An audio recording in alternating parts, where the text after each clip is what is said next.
మనతో పాటు ప్రొఫెసర్ గడ్డం లక్ష్మణ్ గారు ఉన్నారు. సార్ నమస్తే సార్.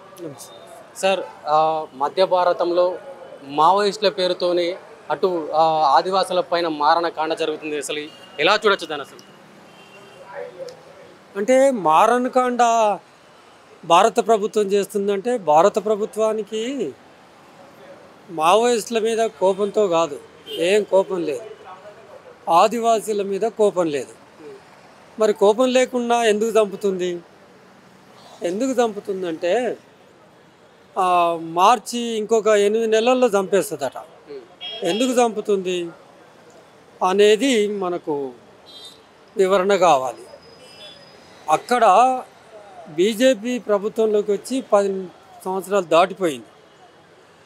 అప్పటి నుంచి ఒక 104 మెమరాండమ్ ఆఫ్ అండర్స్టాండింగ్స్ సిద్ధంగా ఉన్నాయి. అడవిని కొట్టేసేయాలి, విధ్వంసం చేయాలి, చెట్లను నరికేసేయాలి, వాళ్ళను విస్థాపనకు గురి చేయాలి ఆదివాసీలను. అప్పుడు ఖాళీ చేపిస్తే ఆ సహజ సంపద మొత్తం ఖాళీ చేపించి వాళ్ళకు కార్పొరేట్లకు అప్పచెప్పాలనే ఏకైక లక్ష్యంతో దిగి స్పష్టంగా ఛత్తీస్గఢ్ ముఖ్యమంత్రి స్పష్టంగా చెప్పాడు,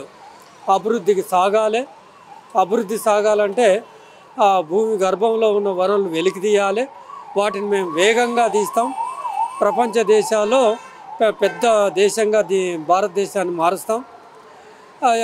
తీస్తున్న క్రమంలో ఎవరు ముందుకు వస్తే అది మనుషులు కానీ లేకపోతే జంతువులు కానీ చెట్లు కానీ ఏదైనా సరే విధ్వంసం చేసేసి ఆ భూగర్భంలో ఉన్న సహజ సంపదను వెలికి తీసి కార్పొరేట్లకు అప్పచెప్తామని స్పష్టంగా చెప్పారు. కనుక ఇప్పుడు మనకు స్పష్టంగా అర్థమవుతున్నది ఏంటంటే అక్కడ దండకారణ్యం అడవిలో ఆ గర్భంలో దాగి ఉన్న సహజ సంపదను కొల్లగొట్టి కార్పొరేట్లకు దోచిపెట్టడం కోసం ఈ మారణహోమం ఛత్తీస్గఢ్, జార్ఖండ్, గడ్చిరోలి ఈ ప్రాంతాల్లో ఆ మారణహోమానికి దిగింది.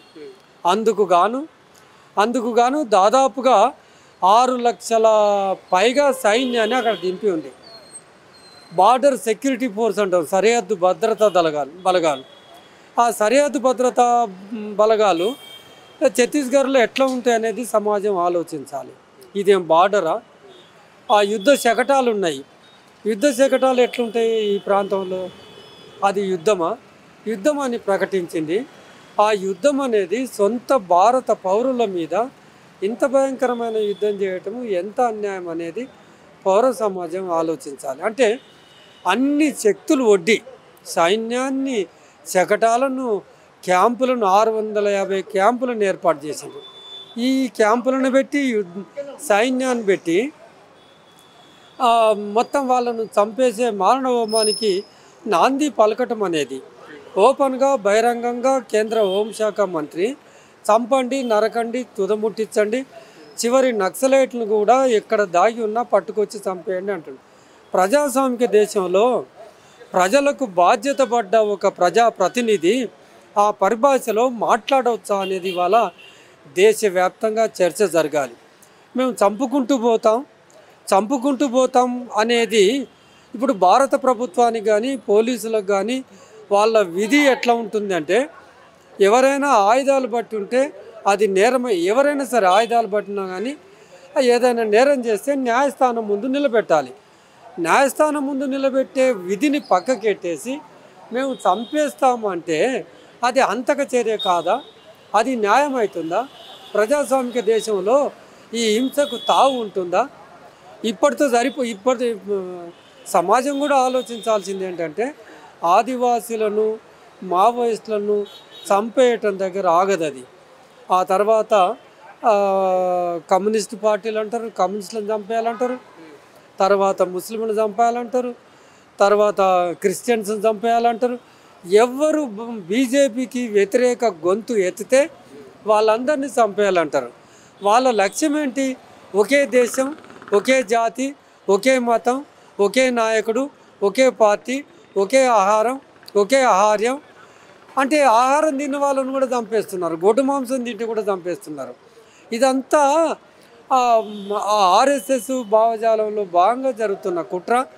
దీన్ని ప్రజలు గుర్తెరిగి ఇప్పుడు ఒక చర్చల ప్రక్రియ జరుగుతుంది.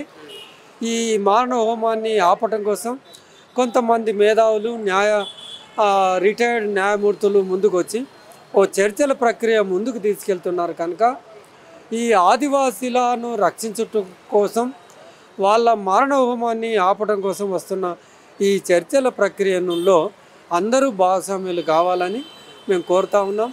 ఇవాళ 4, 5, 6 తేదీల్లో అమిత్ షా గారు ఛత్తీస్గఢ్లో ఉన్నారు. ఆయన స్వయంగా ఇన్స్ట్రక్షన్స్ ఇవ్వబోతున్నాడు అక్కడ ఉన్న సైన్యానికి, చంపేయండి నేను కళ్ళారా చూడాలని. ఇది ఇంతకంటే అమానవీయమైన చర్య భారత ప్రజాస్వామిక వ్యవస్థలో ఇంకొకటి ఉండదు. దీన్ని సమాజం అంతా ముక్త కంఠంతో ఖండించాలని ఆ పౌర హక్కుల సంఘం నార్మల్గా శాంతి చర్చలు జరపాలని చెప్పేసి భారత ప్రభుత్వంతో మాట్లాడదామని చూస్తారు. ఒకవేళ వాళ్ళు మీ డిమాండ్లను అంటే వాళ్ళు ఈ శాంతి చర్చలు జరపకుండా మావోయిస్టులను ఖచ్చితంగా మేము ఎన్కౌంటర్ చేస్తామని చెప్పేసి అంటే అదే మరి భారత రాజ్యాంగాన్ని నమ్ముకొని అధికారంలోకి వచ్చిన వాళ్ళు, చట్టాలను అమలుపరచాల్సిన రాజ్యాంగబద్ధమైన బాధ్యత ఉన్నవాళ్ళు ఇవాళ ఎక్స్పోజ్ కాబడతారు. మేము ఆయుధాలతోటే చంపేస్తాం, చర్చలకు ఆస్కారం లేదు. ఏదైనా సరే ఏ సమస్య వచ్చినా, అంత పెద్ద జటిలమైన సమస్య అయినా ఒక ప్రిన్సిపల్ ఉంది టేబుల్ పైన, across the table any problem can be resolved అని. అంటే ఇంత ప్రజాస్వామికమైన ఆకాంక్షను పక్కకు పెట్టి మేము దారుణంగా చంపేస్తామనేది ఏ సమాజం ముందు వాళ్ళు మళ్ళీ రేపు సమాజంలోకి వెళ్తారో అక్కడ తేల్చుకుంటారు ప్రజలు. ఇప్పుడు మీరు చెప్పిందే నిజమైతే ప్రజలు, ప్రభుత్వం, అమిత్ షా, మోడీ తేల్చుకోవాల్సిన సమయం ఆసన్నమైంది. అంటే ఇది కూడా ఫాసిజంలోనే ఒక భాగమే అంటారా? అంటే అదే ఫాసిజం అంటేనే ఇది. ఫాసిజం అంటేనే తుపాకీని నమ్ముకోవటం, ఫాసిజం అంటేనే హింసను నమ్ముకోవటం. ఆ హింసలో భాగంగానే ఆ ఫాసిస్ట్ సూత్రాలను అమలుపరచడంలో భాగంగానే ఈ మారణ హోమానికి తెరలేపింది ఆ బీజేపీ కేంద్ర ప్రభుత్వం.